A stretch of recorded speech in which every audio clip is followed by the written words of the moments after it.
Welcome everyone to our Stearns Financial live chat. Today we're going to tackle a really big topic, inflation in the future and inflation versus deflation. And this is going to be a little bit of an extended session, possibly even an hour long to go into this topic in depth. I am joined today by two members of our investment team. We've got Glenn Joyce, our co-investment officer, and JT, John Thomas, one of our senior partners at SFG. Welcome. And just a reminder that we will be taping this and have it available in a few days for further viewing. And a reminder that to change the aspect ratio, what you're seeing on your screen, you actually have two ways you can do that. One is right in the middle to the right-hand side. If you hover your arrow or your finger, if you're on an iPad, over a little gray bar, you can move that to the right, which will shrink our pictures and make the picture of the slide on the left bigger. That seems to be a favorite way. A second way, if you want to really get customized, is you go to the top under View Options, and the very first option, when you click on that, is Zoom Ratio. And again, you can make it as big as you want to make it, maybe bigger than you want to make it. So a couple of different ways to change what you're seeing on the screen. All right, so let's just dive into this topic. We have called the inflation versus deflation the King Kong versus Godzilla battle, and we've called it that for over a decade. It is a massive battle and continues to be a massive battle in terms of the powerful forces on the side of deflation and the powerful forces on the side of inflation. And there are experts that are in this field who have good reason to argue on both sides. Actually, some places around the world right now, there's concerns about deflation more than inflation, interestingly enough.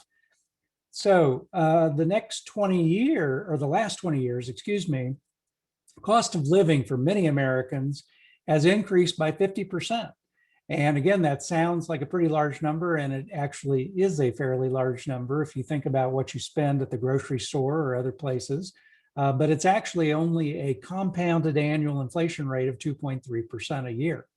So that's that insidious, just water torture by drops type of thing that happens with inflation over time.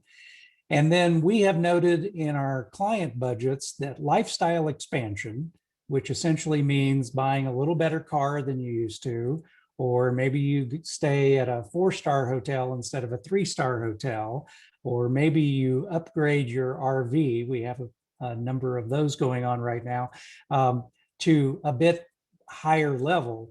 That certainly has a material impact on budgets. It's not technically an inflation trend, but it does create inflation in a budget. And then shrinkflation has also increased costs. That's something we'll get into in a little bit. And so again, those things really materially impact each individual budget. As we like to say, one size fits one when it comes to inflation and how it affects your budget. Let's go to the next slide. And so again, for those of you who have bought pickup trucks, or cars for that matter, pickup trucks in particular have increased by 3.5% a year, which again doesn't sound like a huge difference between normal inflation rate, but you compound that over the last 20 years, and it's incredible what some of the pickup trucks, particularly the ones that have more bells and whistles, are going for today. And so again, more gas efficient, safer, quieter, have more built-in technology than ever before. So it's not just inflation, it's some quality creep within inflation. And we're going to get into that topic because that is a big element of what we've seen actually for the last 50 years, but even more recently in the last 20 years. So again, from 2000 to December 2020, food prices have risen between 2% and 3% a year on average. Groceries only 2% a year, restaurant 2.8% a year. So digging a little deeper into food inflation, what you can see is that it has not been an even increase over that period of time. 2011 was a big increase in food inflation. And then you kind of work your way over to the right. I mean, 2016 was actually a decrease in food inflation. And then the last couple of years, 2019 was a little bit of tick up, 2020 was a big tick up. And then the projections for 2021 are to be above average in terms of food inflation. And so again, the question is, as you go down through things in 2021, what do you spend money on? Do you spend more of it on fresh fruits and vegetables? Well, maybe you'll have lower inflation this year. These are USDA forecasts, by the way, not Stern's financial forecast. If you're into steak or veal, they're expected to drop this year, interestingly enough. However, pork and eggs will be up a little bit, and fish and seafood, arguably healthier for you, are actually expected to rise more in 2021. And so this kind of gets us over, JT, to kind of talking about a little bit more macro trends. So why don't you take over on this slide? Sure. So thank you, Dennis. Obviously, we just talked about some of the very specific examples of how inflation is showing up in various categories of spending, specifically to food. The most widely used measurement tool for inflation is the CPI, or Consumer Price Index. That's a fairly arbitrary basket put together by the government to try to be able to measure over time how much inflation is going on across the whole economy. As we'll see in a minute, it can get whipsawed by certain factors. But this shows, interestingly, for 2021, the most recent 12 months on the right there, the core inflation was about 1.4%. Core excludes energy and food. Interestingly, those almost exactly offset. So if you look on the left, the inflation, so-called all items, the full basket of consumption, also had an inflation factor of 1.4%.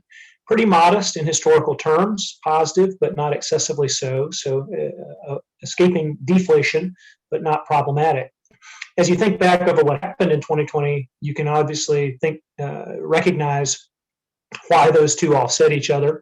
With the drop in demand and the disruption due to COVID in early 2020, supply chains were very much impaired. And particularly, we heard a lot of statistics about the meat factories, for instance, not being able to produce due to illness within their workforce. So those all contributed to a surge in inflation for food. However, the destruction of demand meant that energy prices fell rapidly. There was an excess of supply. There was a huge drop, and briefly even negative oil prices, which was, again, related to that disruption in the system. So again, good to keep in mind that your experience of inflation depends very much on how you participate in the economy. So if you're someone who had a huge driving burden, for instance, to get to your job, you may have benefited from that energy piece. If you had a lot of teenagers back at home in your household, you might have been negatively impacted by the food inflation, for instance. Yes, we've heard many stories from clients about that last item, JT. Might be living that myself. So shifting to the longer term trend on the CPI graph, this decomposes and takes out the effect of shelter. So one of the main drivers of that basket in CPI is rent and the cost of rent. And that's graphed in the red line here, whereas the core excluding rents is in the blue. Maybe talking about the blue at first, if you just look on the right side of this graph, it is interesting to see it's been definitely some swings, but swings in a very narrow range from, say, a little under 1% to a little under 2%. So pretty modest inflation over the last 10 years, and generally with a slightly downward trend. So again, core inflation has not been an issue, and that has meant a lot of stability in the economy and decent growth throughout that time. The red, the huge swing is rent, and you can see the boom phase in the housing bubble of 06, 07, followed by a nearly 3-year collapse in rent prices. And that was a big drag on the economy. More recently, you can see the first leg down so far in 2020 into 2021 in rent is also pretty dramatic. So far, not nearly to deflation. It's still too early to read whether this may continue for a year or two as the economy begins to stabilize. So that's a big picture on the components of CPI, the most widely used measuring stick for inflation, that factors into a lot of government adjustments. So Dennis alluded to this at the front.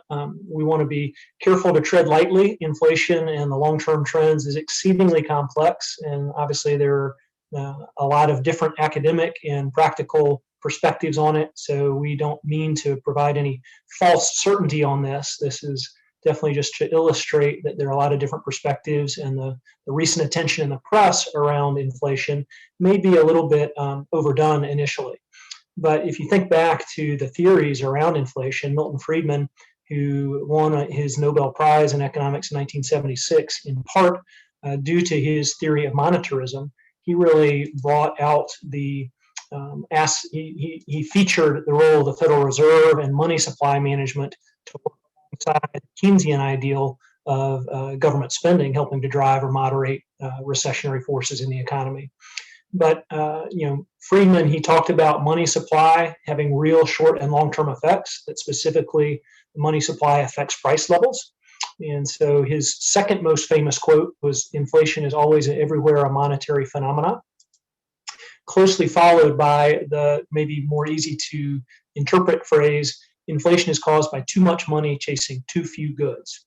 So your question is, obviously we have a lot of fiscal stimulus, monetary stimulus, both coming to fore.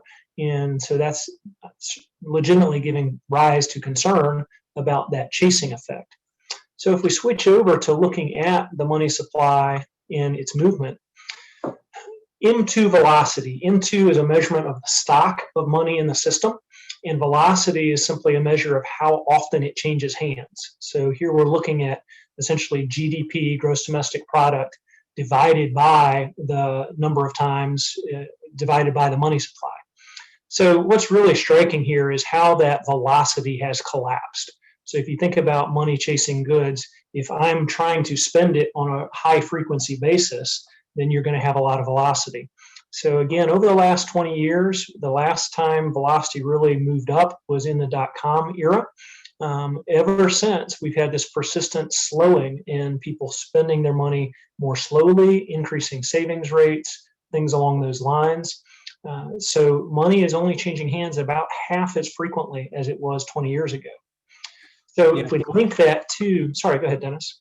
I was just going to say, for those of you who are interested in the Econ 101 instead of the graduate school edition that we're going through, all you have to do is Google M2 velocity, and there's actually some very good short videos that are on Investopedia and some other places about M2 velocity, what JT was just talking about.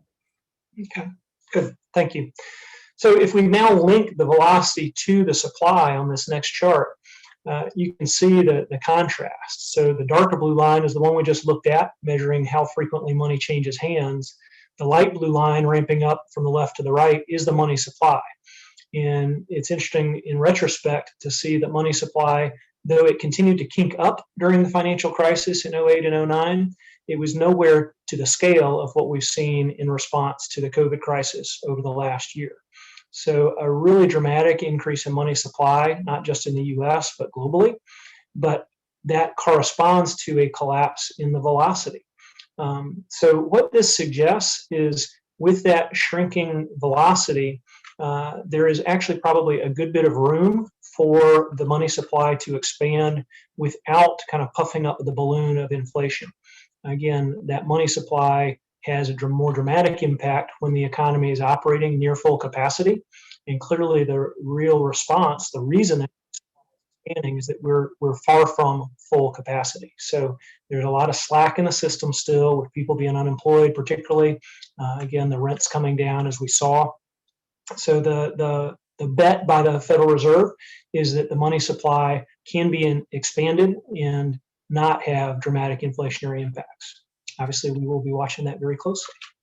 Yeah, so if anyone tells you inflation is destiny because of the government printing money, that light blue line, you can say, well, that's only part of the equation. So the other part of the equation, as JT went through, is that dark blue line. And it's really important to think of them together, not independently. Again, just as a reminder, we were very paranoid about the monetary stimulus coming out of the Great Recession and the housing crisis. And in fact, people were watching for inflation throughout that period. And as we just saw, it never really occurred. So you can't assume that one factor alone is going to have a detrimental impact. Clearly, what we're dealing with now is unprecedented. So to have too much certainty is probably a fool's errand as well. So with that, we're going to have the enticing concept of shrinkflation for Dennis to cover. Yeah, so anyone who goes to the grocery store and does the shopping knows this concept of shrinkflation. And it's basically where companies will shrink the amount you're getting. Now, sometimes the box is still big, so you think you're getting the same amount, but maybe not. And the price stays about the same.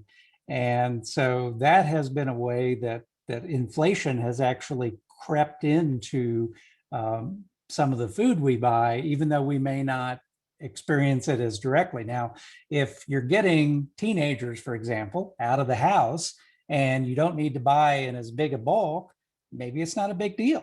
But for some of our clients who have larger families, we have seen that in the client budgets that it has been a big deal. So the Office of National Statistics, now this is in England, they found out that food and drink products accounted for 70% of all products hit by shrinkflation, and the United States had a similar pattern. And again, all these are things that I'm sure you've experienced in your own life if you're doing any of the shopping at the grocery store. And then we move on to the 4Ds. So the 4Ds, this comes from a guy named Ed Yardeni. You will recognize the name from some of our super trend reports in the last 10 to 15 years. And Ed Yardeni is a great thinker when it comes to some of the longer term trends, but he's also very micro focused in terms of short term trends. And there are 4 areas that Ed talks about that affect inflation from a big picture viewpoint beyond that too much money chasing too few goods, although you will see that theme within each of these 4Ds. So détente, we've talked about the peace dividend for a long time, that not being in war, you have less money chasing different areas of the economy. And higher inflation, Ed does a great job of talking about how many of the larger wars in the past, we've seen higher inflation, not some of the more smaller wars that we've been involved with, or things that haven't even been called wars. Global competition is historically deflationary. So what does that mean?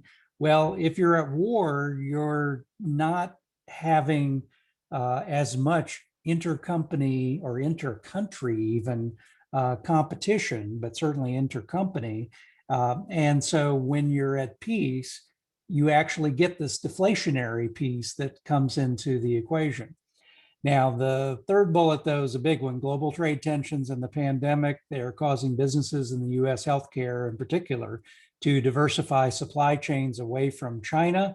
As we've been reporting out in some of our written chats, that is a big, big issue for a lot of companies and for consumers. Ultimately, that is inflationary. So as we look at the push and pull within the détente area, we are declaring a draw. Now, this is over the next 3 years. Our crystal ball gets highly foggy on this whole issue beyond 3 years, and particularly with the post COVID, coming out of the pandemic. As JT mentioned a little bit ago, there's a lot of pushing and pulling going on both sides. So again, you can have people talk the inflation game and say, oh, this is going to cause greater inflation. There's some equal stuff happening on the disinflation and deflationary side of the equation as well. So let's go to the second D, technological disruption. And so that second D, we talk about a lot within the supertrend research, that there is a secular rebound in productivity growth coming, and it is inherently deflationary.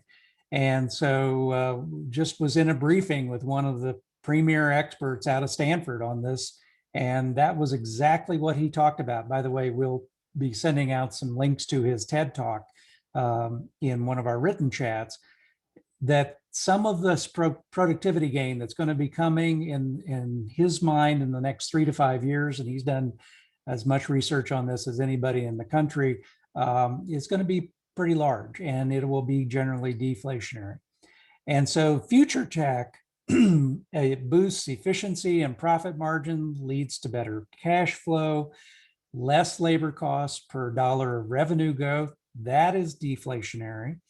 And then you have that very simple Amazon effect, the fact that there's more power in consumer hands to shop for better prices. That is deflationary. So the clear winner on technological disruption is deflation. Let's go to the next slide. And so here, that power in the hands of consumers is the red line, which is online shopping. And that online shopping has significantly increased, as we've outlined in some of our prior chats. And again, I don't think it's any surprise that warehouse clubs and superstores have leveled off and even come down some, that blue line. And then I don't think anybody's surprised that the green line, department stores and others, have been a rapidly shrinking line. Well, Dennis, I think it's just really striking to look both at the spike that occurred during 2020, and obviously as we all had to shift to working from home and receiving almost all of our goods, groceries, et cetera, from online sources, and then also to reflect as recently as, when many of us were coming of age back in the 90s, if you will, how much more power the producers and the supply chain had. So department stores obviously had a lot more control over prices when they made up 35% of the total consumption basket. So this is a persistent deflationary force in providing more power to consumers to distinguish among prices and find the best value and the lowest price. Yeah, exactly. Well, and I was in a briefing last week with an economist who used the King Kong versus Godzilla in a different context. He said the new King Kong versus Godzilla, in what you were just talking about, JT, is Amazon versus Walmart. And they are battling a battle royale for the hearts and minds of consumers. And I guess Target's trying to get in on that as well, and some other entities. And so this is kind of an interesting one. Could inflation be overstated? And so these are things that when you unpack them, you will recognize them, but you may not have said, oh, I see that in my own budget inflation numbers. So the blue side of the bar here, for either the left-hand side or the right-hand side, is new goods or quality change. And that is that upscaling of lifestyle, whether it's a better washing machine or a better pickup truck or a better whatever, that a lot of consumers are doing. And you can see that blue bar is a pretty good sized bar.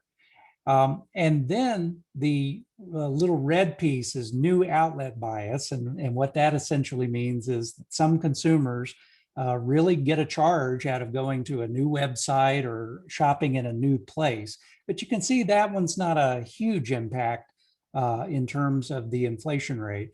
But look at the black bar then on the left-hand side in particular, substitution bias. And that's where you may substitute one product for another that costs a little bit more because it seems to have the quality or the features that you like. And so again, lost in many of the numbers we look at a macro level is the two components here, particularly the blue and the black, but I would say particularly the blue, new goods and quality change. That new goods and quality change, by the way, are going to be exploding in the next 5 to 10 years as technology gets into products more and more.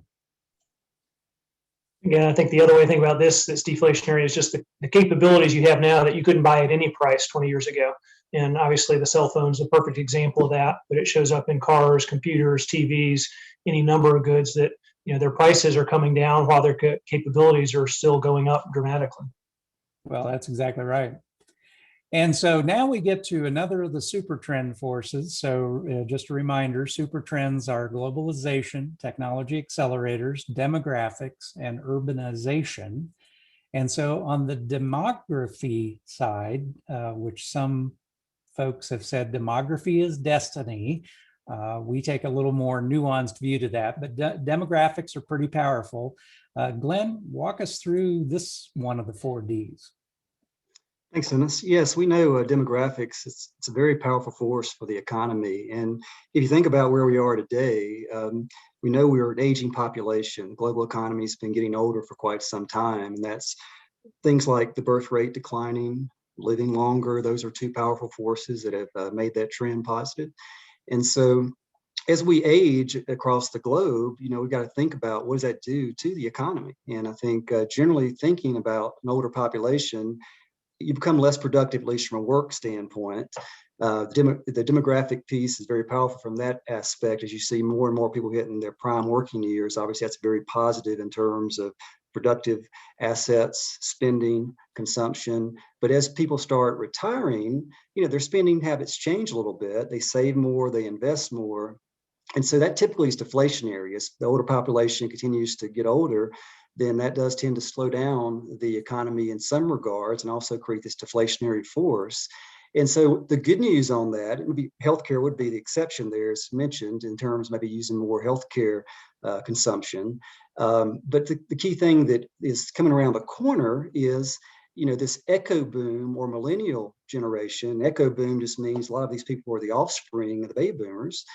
These folks are now the largest cohort. There are about 72 million folks in this millennial camp, people born between like 1981 and just before 2000.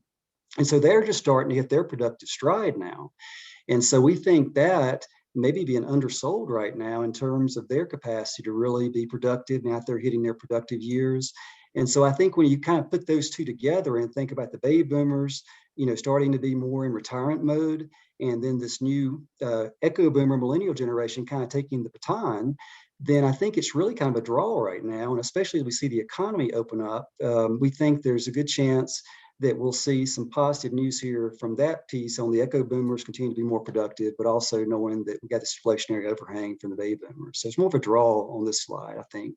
Yeah, and I quick to add that within Stearns Financial, we are having our own mini baby boom. We're having a number of our team members having babies right now.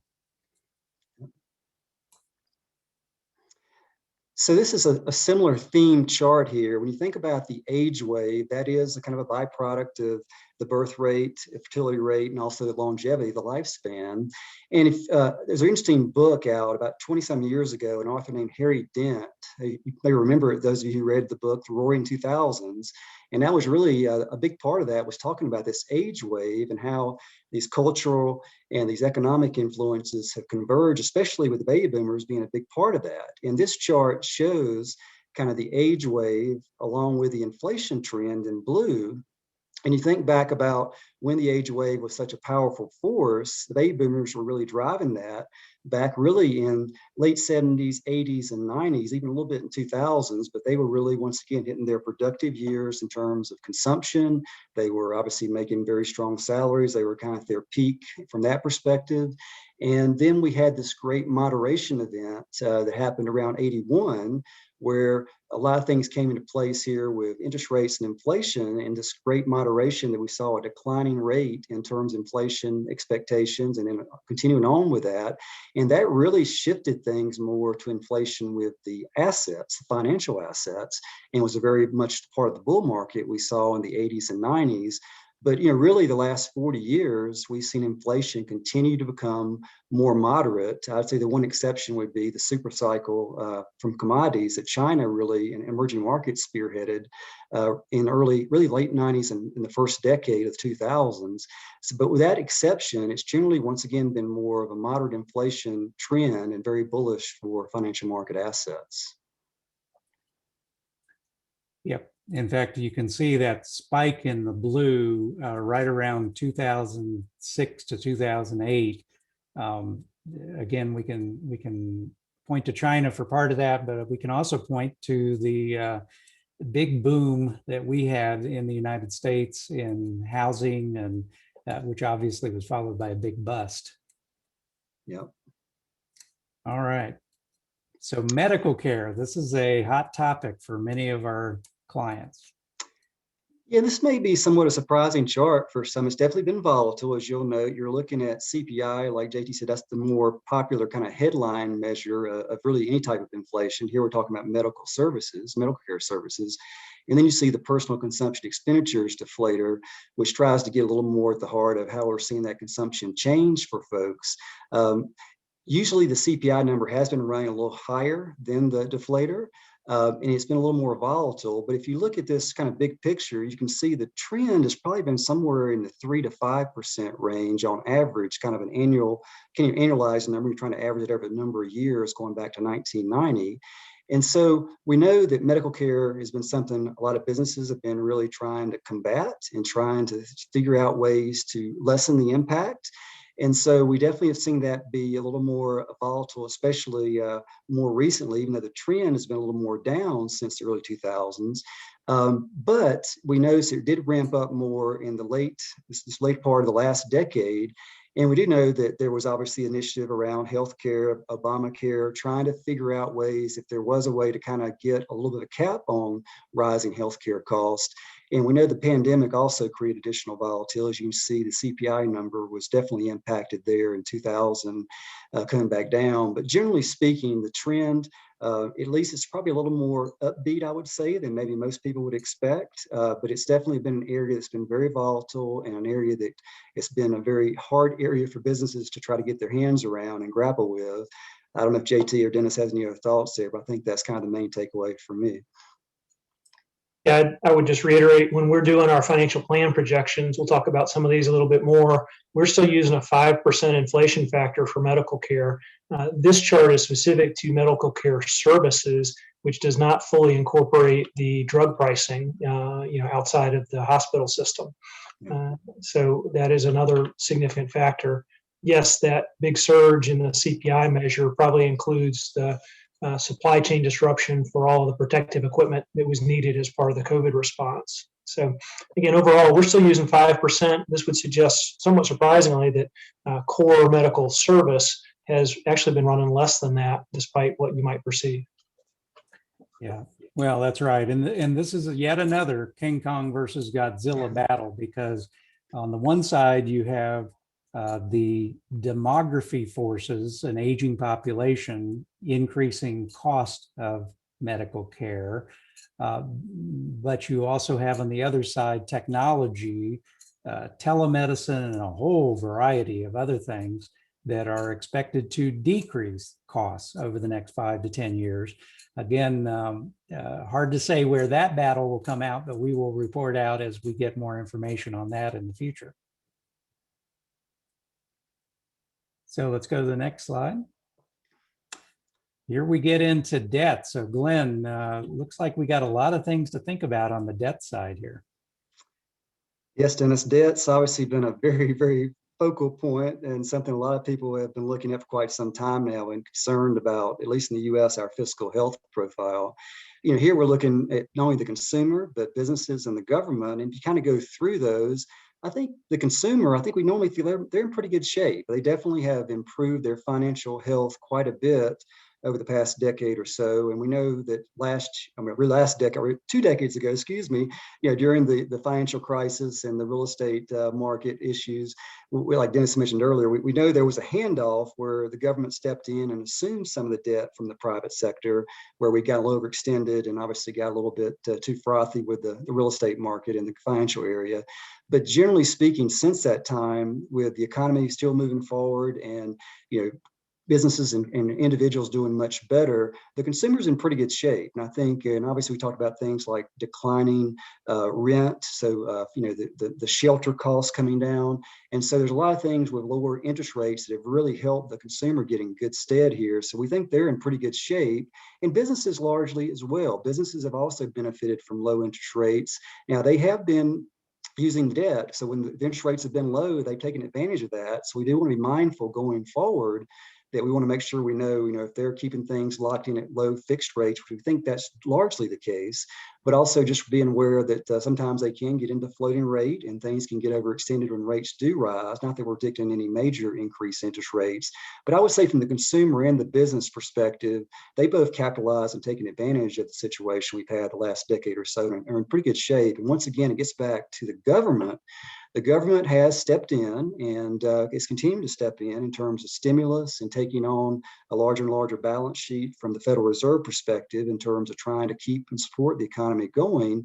And so much gets back to, can we get the economy growing? Because you think about a lot of the measures are based on, debt versus our economic growth or GDP number. So it would be great to grow the denominator, grow the economy, that GDP number, because everything looks better when the economy is growing and you got a bigger economy. The debt looks a little smaller compared to the economy.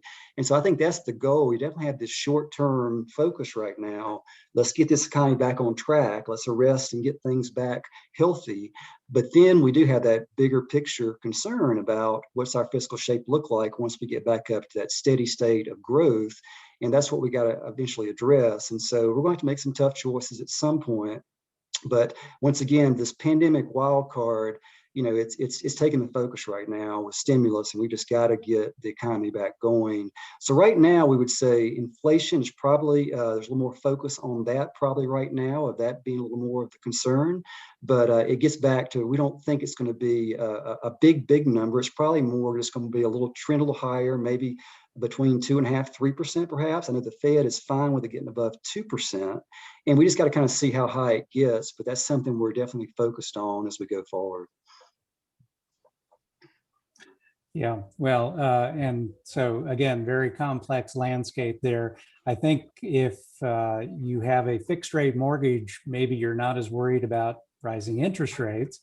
But if you have a home equity line or margin lines or other things that are floating, well, those rates have been creeping up, and over the next 3 years, probably as the economy gets back on its feet, will creep up even more.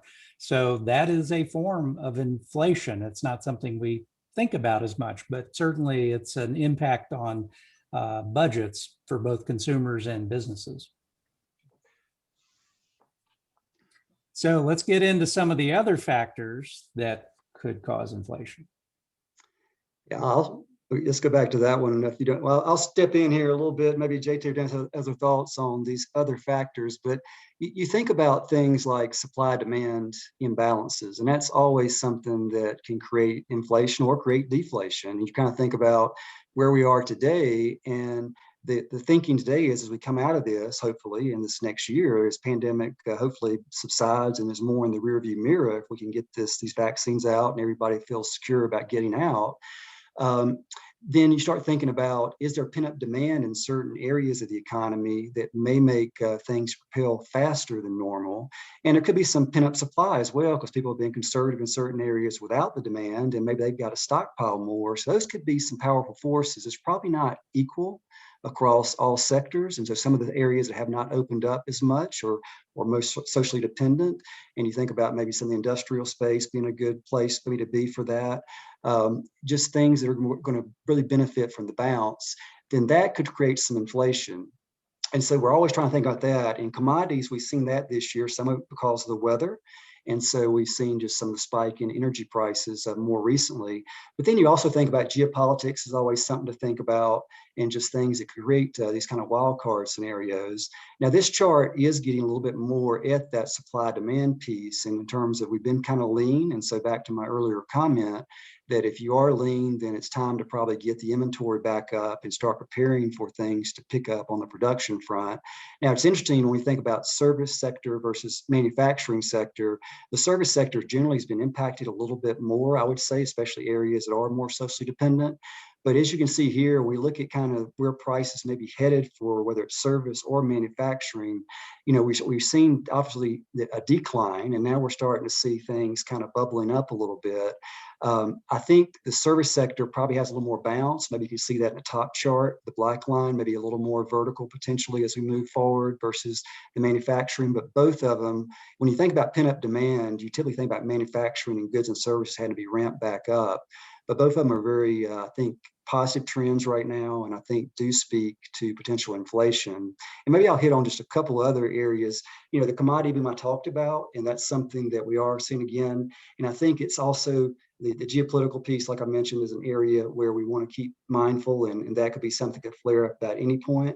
And there's just bigger picture deglobalization trend that we started to see more in the last year or so, really going back a couple of years probably. China and the US and the trade war was kind of a poster child for that, as well as some of the things that happened in Europe and with the UK splitting away from Europe. Just when we start seeing things go back to protect our home country, home turf, then that creates some inefficiencies with prices, and that can create some inflation. I don't know, JT, Dennis, any thoughts you have before we move on to this slide? Well, so yeah, that onshoring piece, as much as a lot of folks would like to see things come back to the United States, we've reported on that before about what the cost of blue jeans would be if all of them were manufactured in this country, and a lot of consumers just aren't willing to pay what those would be. So some of those trends are happening. I mean, certainly the healthcare supply chain, there's strong feelings that should move back to the United States, and there's a lot of efforts going on. Probably means your aspirin may cost a little bit more in the future. I'm not sure that's even material in the CPI inflation numbers. But again, these three items you got here, Glenn already talked a bit about the China stocking up on commodities. That was, 15 years ago. That was a big shock to the system. I mean, copper alone went crazy when the Chinese were stocking up on copper, and they had their big building boom going on in China. So again, you can kind of see these themes as being too much money chasing too few goods, back to JT talking about Milton Friedman, or in the case of the boomers downsizing, money flowing away from a particular area, people not bidding up larger homes. And so those home prices not going up as much as the home maybe in the $400,000 price range, again, depending on where you are in the country. Yeah. One example a lot of our clients are dealing with right now is if anyone's trying to buy a home or do remodeling, that's a lot of money, particularly fueled by extremely low mortgage rates, home equity line, et cetera, chasing relatively little in terms of lumber and great contractor supplies. So the inflationary force there is one that's widely felt.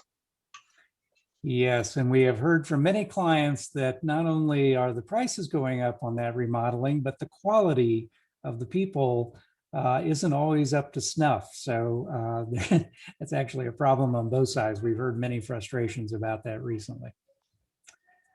Okay, let's, so here's one. Explain to us, Glenn, the non-accelerating inflation rate of unemployment.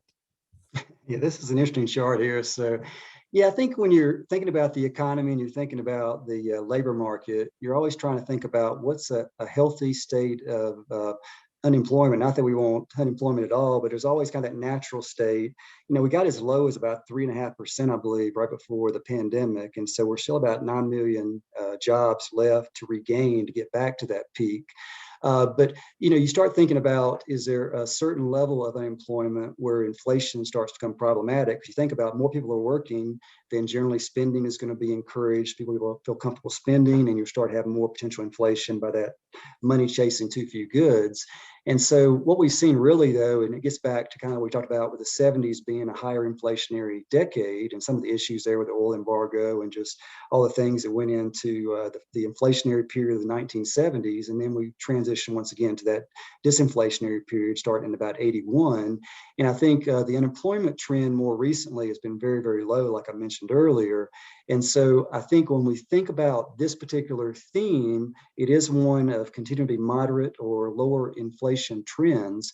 And as we kind of ramp the economy back up and kind of think about where the employment's going, that's another reason to think about, is inflation temporarily going to be, or maybe in a transit state, going to be more of a little bit of a headline issue for us, or at least something that's going to perk up. And that's at least the goal with the Federal Reserves, again, is to get it back above or around the 2% number per year.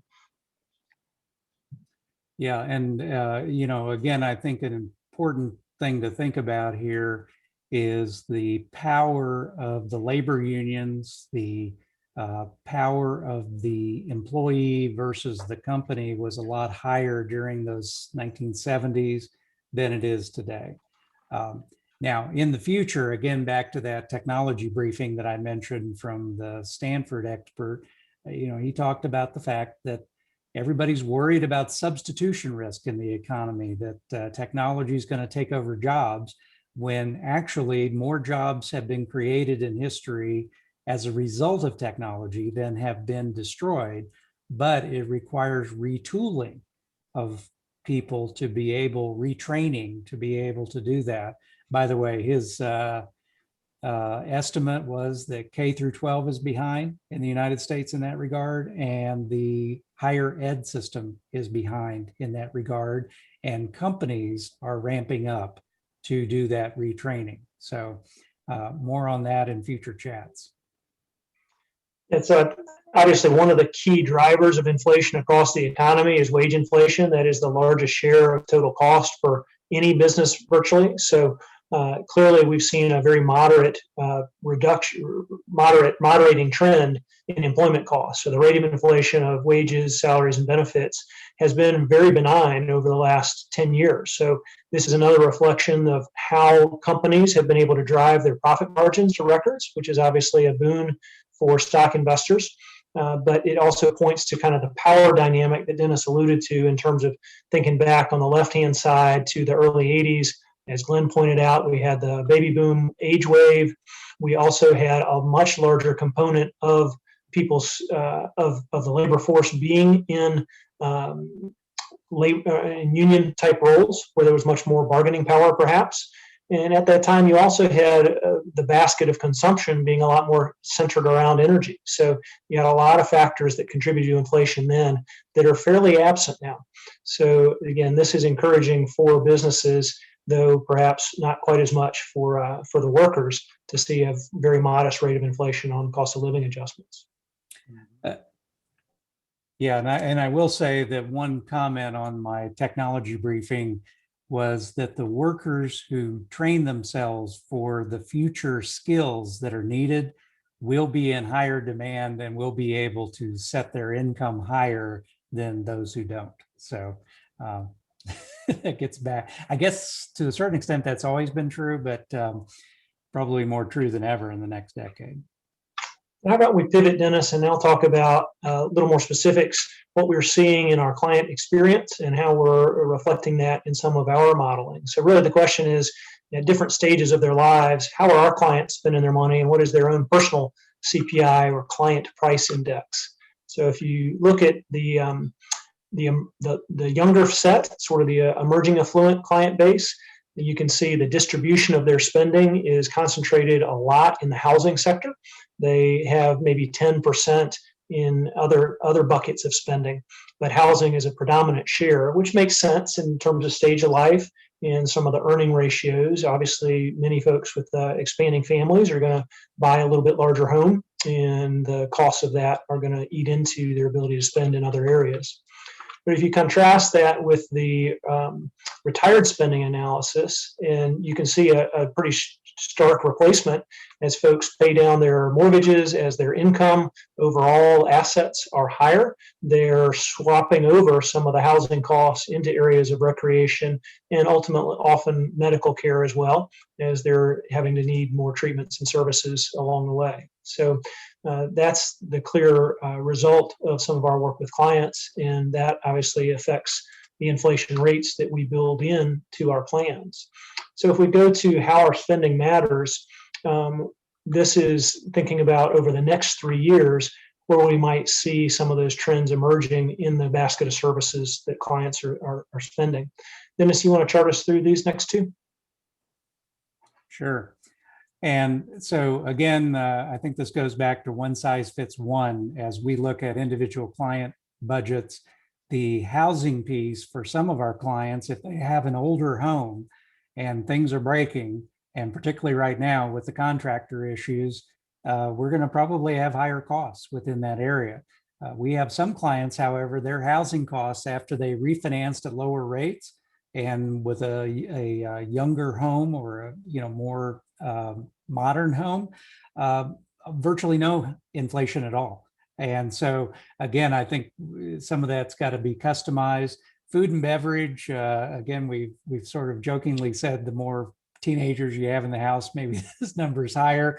But also, are you a brand buyer or a generic buyer?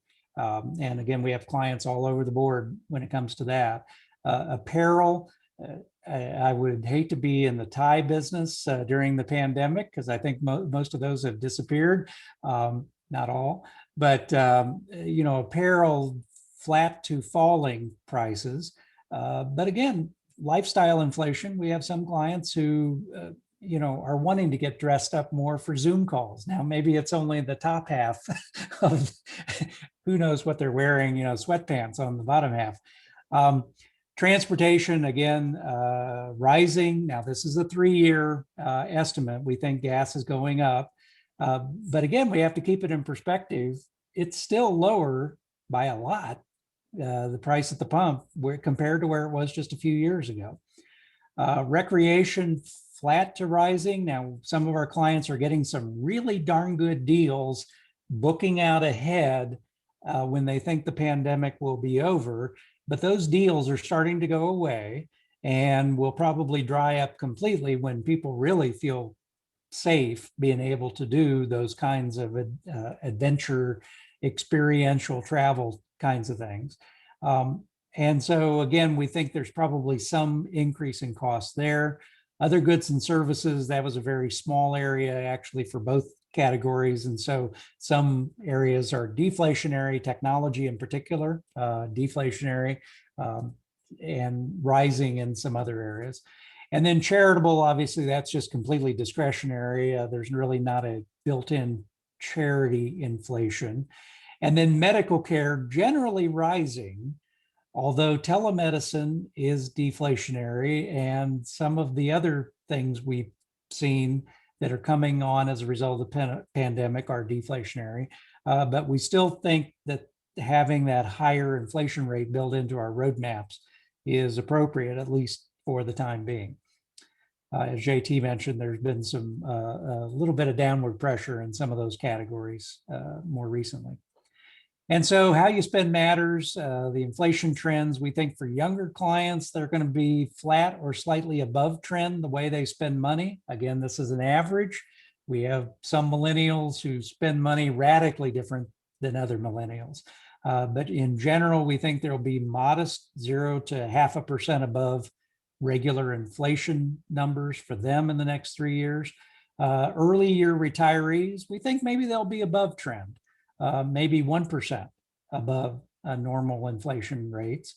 Later year retirees, probably only 0.5% above trend. Again, some of their areas may be a little bit above, medical care in particular, but other parts of their budget will be lower inflation. Business, unfortunately, for most of the businesses we work with, we think there's going to be above trend inflation by 1 to 3% above CPI, which is dramatic. But again, those are some of the trends that JT and Glenn went through during the presentation that are affecting businesses. And then the wild cards, we can't lose track of the wild cards because in many cases, these are much more material than inflation rate itself. So that lifestyle expansion piece, and then what we used to call child cost leakage, money to support children. We've seen a lot of that happen during the pandemic for adult children who got materially impacted by the pandemic with their jobs. So maybe in summary on this, in our core financial planning assumptions, we're still using a 3% inflation factor for the broad swath of client spending. If you take the CPI currently at under 2%, maybe more like 1.5%, and add some of those items from the prior screen, you would still be largely below that 3% assumption. So again, for the near-term future, it still appears to us likely that inflation is going to be pretty modest.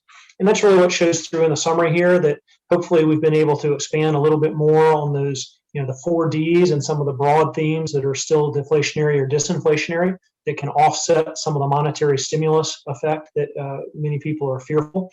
The hyperinflation, like the mid-1970s, for that reason, still seems rather unlikely. You can never rule out that there could be some significant change in sentiment and expectations really moving higher. But if anything, the Federal Reserve is still more interested in trying to stimulate and getting inflation consistently above 2% to help with the overall state of the economy. As Dennis has referenced quite clearly with some of the examples, your particular budget is going to be pretty unique in the way you consume goods and how you experience inflation. So keep that in mind when comparing to the broad reported numbers. Lifestyle expansion and sort of spending creep and lifestyle creep is definitely an inflationary factor, but it has a lot of benefits as you have more experiences, if you have higher quality. If you just think about getting the upgraded package on your car, that brings you perhaps a lot of satisfaction, even though it's a higher cost item. And it's offset by some of the additional capabilities, the safety features built into cars now. How do you measure that as an inflation when you think about the benefits that are intrinsic to it? So overall, we would say that there is probably on net a higher inflation impetus over the next 3 years, perhaps a little bit longer, but not to the degree that it's likely to be particularly problematic. We are beginning to build more modest inflation hedges into the portfolios. We've done that over the last year or two with exposure to things like gold and real estate.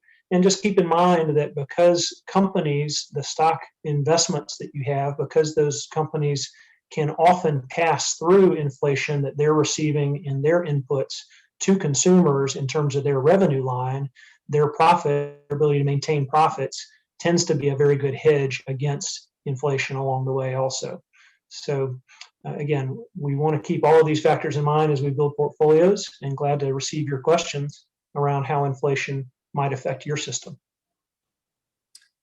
Yep, thanks for the wrap up there, JT. And so we have quite a few people who are attending this live, and we have very few questions, which means we've done our job.